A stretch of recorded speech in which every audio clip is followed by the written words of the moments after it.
Voor de 18e keer werd zondag in de Wetteling een jeugdtoernooi zaalvoetbal gehouden.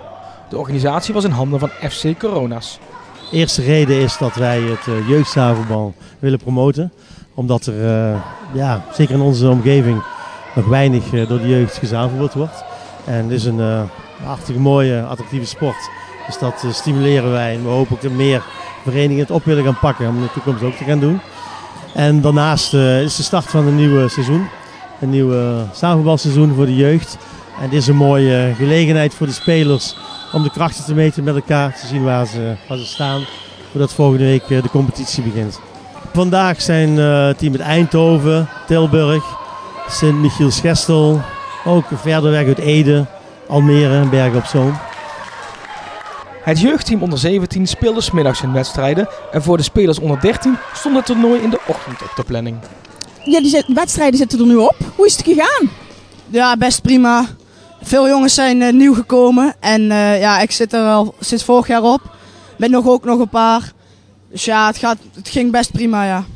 Wat heb je gespeeld? Wat zijn de uitslagen? 2 keer gewonnen, 1 keer gelijk en 2 keer verloren. Hoe lang speel je al? Net een maand. Dus dit was je eerste toernooi, je eerste wedstrijd ook? Ja. Hoe vond je het gaan? Ja, het ging wel goed. Alleen, het was wel een beetje spannend, want ik wist niet hoe de andere jongens waren en zo. En je speelt ook in het veldteam. Op welke dagen speel je dan allemaal voetbal? Trainen op maandag en woensdag en dan soms op zondag wedstrijd en soms ook training bij de zaalvoetbal. En bij veld op zaterdag gewoon wedstrijd. Wat vind je nou het leukste aan zaalvoetbal? Dat het snel gaat en je kan lekker dribbelen en je acties. Gewoon dat het snel gaat, gewoon voetballen. Ja, gewoon alles. Gewoon lekker voetballen. Hetzelfde als veldvoetbal. Van zaalvoetbal leer je ook wat meer. Sneller handelen en dat. Nou, het zaalvoetbal dit is voetbal, maar toch is het anders. Het gaat veel sneller. Het is, de afmetingen zijn kleiner, dus de spelers hebben veel meer balcontact.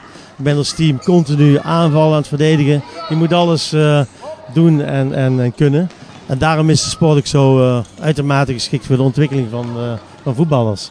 Je ziet ook bijvoorbeeld vandaag is FC Eindhoven hier, profclub. En zij verplichten ook echt om met hun jeugdspelers veld en zaal te combineren. Voor de ontwikkeling van als algemene voetballer. Er zijn nog weinig verenigingen die dat doen. Wij als FC Coronas zijn wel een zaalvoetbalclub alleen. En onze spelers spelen ook bijna allemaal op het veld. In de vereniging hier in de omgeving van Venray. Bij onder 13 beslist de penalties de finale, die gewonnen werd door PTF. Het team van FC Coronas werd derde. In het toernooi voor onder de 17 eindigden de Venraynaren op hun 5e plek. Vrijdagavond speelt het eerste team de eerste competitiewedstrijd. Om 9 uur 's avonds tegen SC Nauwers.